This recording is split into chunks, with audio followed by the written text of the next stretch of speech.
Hello everyone, welcome back to study central. इस video में discuss करते हैं failures of world bank. World bank के फेलियर्स कहाँ कहाँ वर्ल्ड बैंक फेल हुआ है। तो मैंने यहाँ पे हेडिंग लिखी है, मैं आपको उसको एक्सप्लेन करूंगी। आप अपनी मर्जी से उसमें से 3-4 लाइन लिख सकते हैं, लेकिन ये मेन पॉइंट्स है।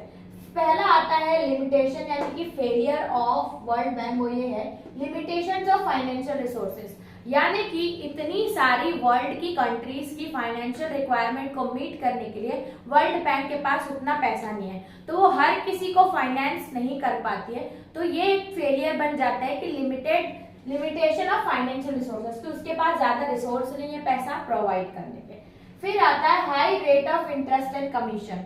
अब जब लोन चाहिए होता है, बहुत सारी कंट्रीज अप्रोच करती है वर्ल्ड बैंक को फॉर लोन, तो उसके बीच का प्रोसेस में इतनी कमीशन और इतनी इंटरेस्ट रहते हैं, जिसके कारण हर कंट्री को वो लोन बहुत भारी पड़ने लगता है, क्योंकि जितना वो पैसा नहीं ले रहे हैं उससे ज्यादा तो दे हैव टू पे इंटरेस्ट, उनको इंटरेस्ट पटाना पड़ेगा। इसीलिए ये एक फेलियर है वर्ल्ड बैंक का। ठीक है, तो ये लिमिटेड वर्किंग एरिया यानी कि सिर्फ थोड़े ही, जैसे कि डेवलपमेंट के लिए या कोई स्पेसिफिक एरिया के लिए ही वो लोन प्रोवाइड करती है। सारे एरियाज यानी कि ऑल राउंड डेवलपमेंट के लिए वो लोन नहीं प्रोवाइड करती, तो ये एक लिमिटेशन बन जाती है। फिर आता है अननेसेसरी इंटरफेरेंस, यानी कि वो लोन देने से पहले ही पूछने लग जाती है कि आप कब रिपे करोगे। इसके साथ साथ अदर कंट्रीज से भी इंटरफेरेंस आता है कि इस कंट्री को लोन दे रहे हो, तो ये भी एक है, क्योंकि मेंबर कंट्रीज बहुत ज्यादा डोमिनेट करती है इसमें। फिर आता है मोर इम्पोर्टेंस। अब गवर्नमेंट इसमें, ये वर्ल्ड बैंक इसमें सबसे ज्यादा प्रेफरेंस लोन देने को किसको करती है? प्राइवेट सेक्टर को। गवर्नमेंट सेक्टर को वो लोन देने की नहीं करती है, पब्लिक सेक्टर को। तो ये एक इसकी डिसएडवांटेज है।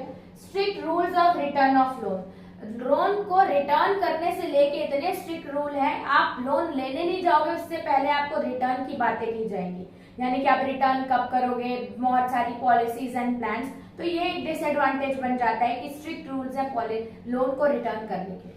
फिर आता है फेवरिंग बिहेवियर यानी कि वर्ल्ड बैंक बायस्ड है। बायस्ड मतलब कि वो कुछ भारी कंट्रीज जैसे कि ब्रिटेन, अमेरिका, इनको ही ज्यादा प्रेफरेंस देती है। वोटिंग राइट्स भी इनके पास है और ज्यादा इजीली लोन भी इनको ही प्रोवाइड। तो ये फेवर करने वाला बिहेवियर जो है वर्ल्ड बैंक का, ये भी एक फेलियर बन जाता है। तो हमने 7 फेलियर डिस्कस किए। पहला है फाइनेंशियल रिसोर्सेज बहुत कम है, फिर रेट ऑफ इंटरेस्ट बहुत ज्यादा है, बहुत पूरे एरियाज के लिए लोन नहीं प्रोवाइड करती, unnecessary interference, favouring behaviour, more importance, सबसे ज्यादा इंपॉर्टेंस प्राइवेट सेक्टर को दी जाती है, strict rules of return of loan, यानी कि लोन को रिटर्न करने से लेके बहुत स्ट्रिक्ट रूल्स बने हैं। तो ये था हमारा topic failures of world bank. चलते हैं नेक्स्ट वीडियो में, देखते हैं इस चैप्टर का नेक्स्ट टॉपिक। तब तक के लिए थैंक्स फॉर वॉचिंग।